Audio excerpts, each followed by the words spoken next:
बिहार में voter list के साथ साथ एक मुद्दा वक्फ कानून का भी ले आए भाई लोग। वक्फ कानून के विरोध में इंडी गठबंधन ने पटना के गांधी मैदान में बड़ी रैली करके शक्ति प्रदर्शन किया। वहां मुसलमानों की बड़ी भीड़ जुटा ली और पीएम मोदी को चैलेंज करने लगे। इसमें आरजेडी सबसे आगे थी, क्योंकि आरजेडी का पूरा सियासी समीकरण ही एमवाई मुस्लिम यादव के वोट बैंक पर टिका हुआ है। सुनिए मुसलमानों की भीड़ के सामने तेजस्वी ने वक्फ कानून को लेकर पीएम मोदी को क्या कहा, फिर बताऊंगा कि कैसे लालू की पार्टी आरजेडी खुद इस मुद्दे पर गिर गई।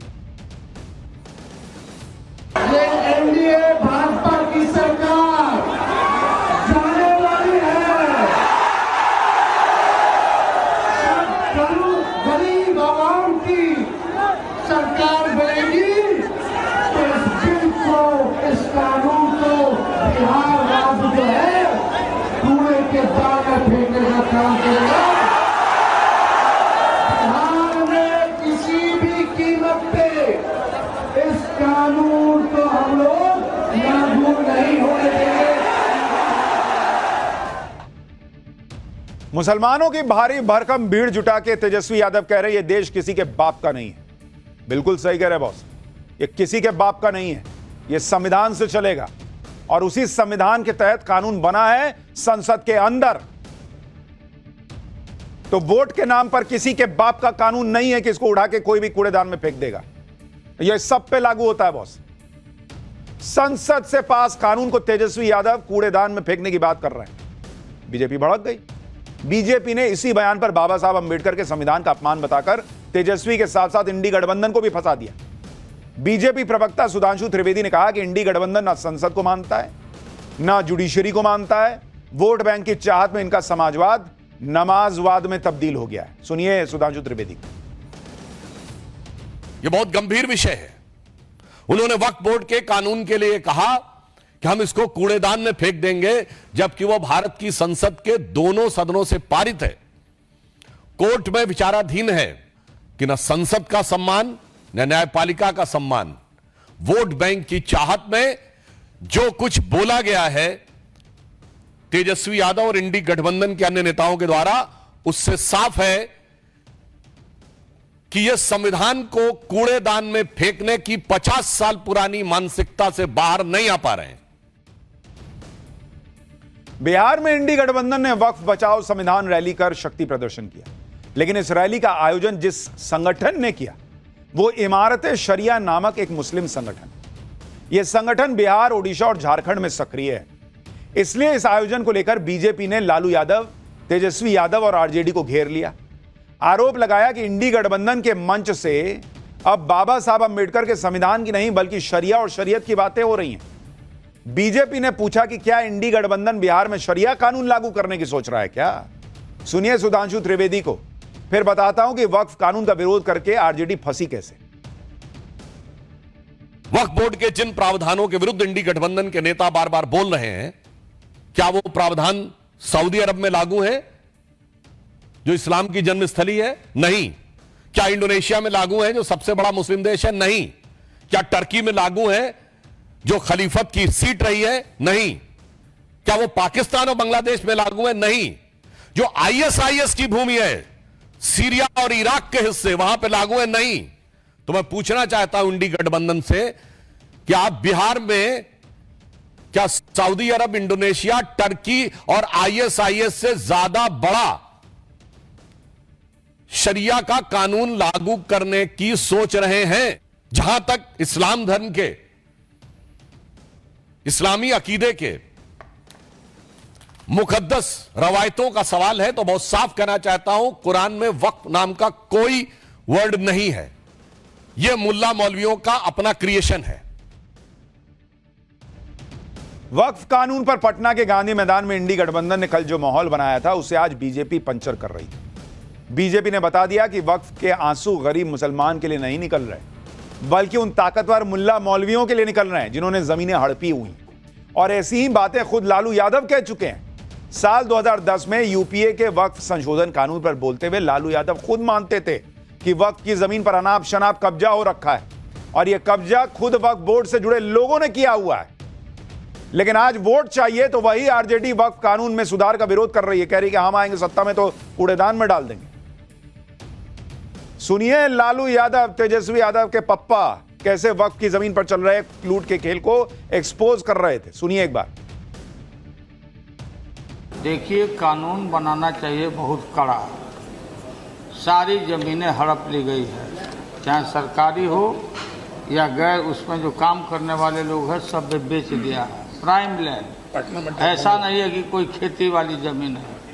पटना के डाक बंगला पर जितनी प्रॉपर्टी थी ये सब पर अपार्टमेंट बन गया, सब लोगों ने लूट लाट किया है।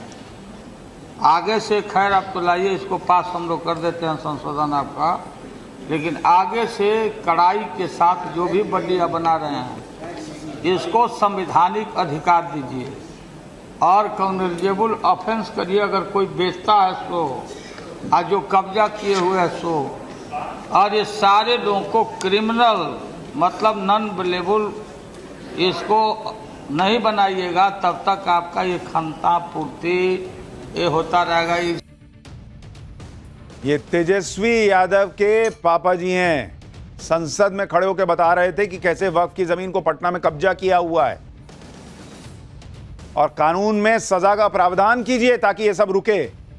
तो मुसलमानों को तेजस्वी यादव से पूछना चाहिए कि मुसलमानों को उनका हक दिलाने वाला कानून क्यों वो डस्टबिन में फेंकना चाहते हैं। जब लालू यादव यूपीए सरकार में थे तब वो वक्फ कानून में सुधार पर जोर दे रहे थे।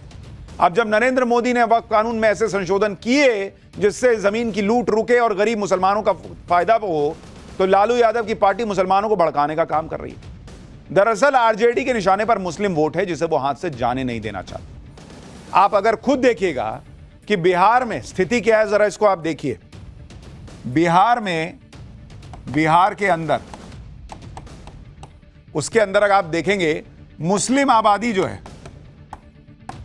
मुस्लिम आबादी वो करीब करीब जो है वो ऑलमोस्ट 18% के आसपास है, 17.7%।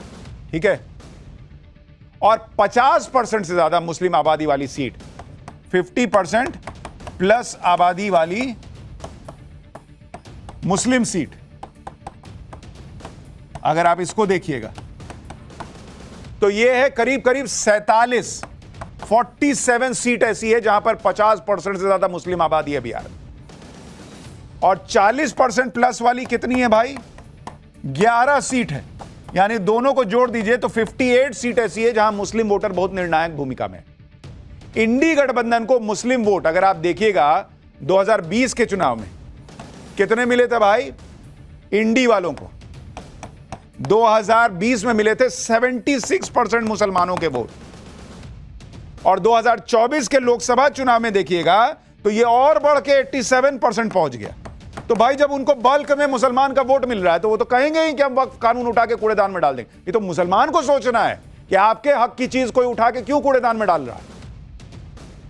यानी लोकसभा चुनाव में इंडी गठबंधन को भर भर के मुस्लिम वोट मिले, और यही वजह है कि विपक्षी पार्टियां इस मुद्दे को हाथ से जाने नहीं देना चाहती। लेकिन जैसे ही बीजेपी ने इंडी गठबंधन की धर्म की राजनीति का जिक्र किया, तेजस्वी भड़क गए, वो जाति का कार्ड खेलने लगे। यहां तक कहने लगे कि बीजेपी ने तो आजादी की लड़ाई नहीं लड़ी, जबकि उनके पिता इमरजेंसी में जेल गए थे। सुनिए बीजेपी के पलटवार पर तेजस्वी ने क्या जवाब दिया। लेकिन ये भाजपा वाला बोलो, जो हमारे भगवान है, जिसके हम वंशज हैं, भगवान कृष्ण, भागवत गीता उनका दिया हुआ है और हमारे उन्हीं के परिवार के लोग हैं, हम लोग दादा के रूप में उनको देखते हैं। क्या हम भागवत गीता का यादव समाज अगर कथावाचक बने, कोई पिछड़ा बने, तो ये भाजपा वाले लोग उसका मुंडन कराते हैं। ये असली चरित्र है भाजपा की। ये भाजपा के जो सुधांशु त्रिवेदी जी हैं,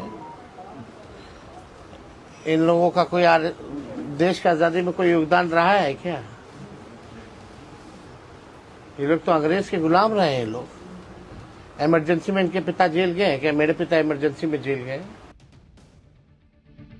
तेजस्वी यादव कह रहे हैं कि उनके पिता लालू यादव इमरजेंसी में जेल गए थे, लेकिन आप यह भी देखिए कि जो लोग इमरजेंसी में जेल गए थे वही लोग आज उस कांग्रेस के साथ हैं जिस कांग्रेस ने इमरजेंसी लगाई थी।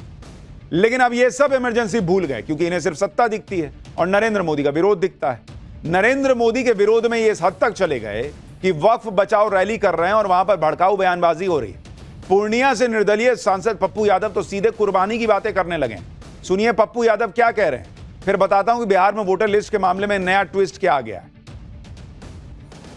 मुसलमान के विरोधी नहीं है, ये मुसलमान के हार में सनातन की संस्कृति को मिटाना चाहते हैं। ये मुसलमान के नाम में दलित आदिवासी के अधिकार को छीनना चाहते हैं।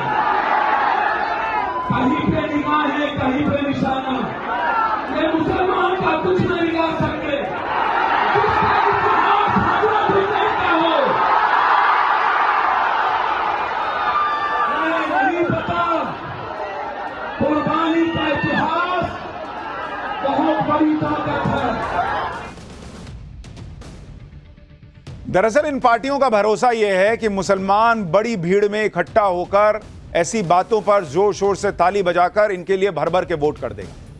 लेकिन वो हिंदू और दूसरे धर्म के लोग जिनकी जमीनों पर वक्फ के नाम पर कब्जा कर लिया जाता है, वो भी इनको वोट देंगे, क्योंकि वो हिंदू जो है वो कभी कंसोलिडेटेड वोट तो करेगा नहीं। ये इनके भरोसे की वजह है कि वो इस तरह की बात कर रहे हैं। इनको इस बात का डर नहीं है कि मैं इस तरह से गलत चीज में वक्फ कानून को डस्टबिन में डालने की बातें करूंगा तो हिंदू वोट मुझसे छिटक जाएगा। वहां तो जाति के नाम पर बांट देंगे, ले लेंगे।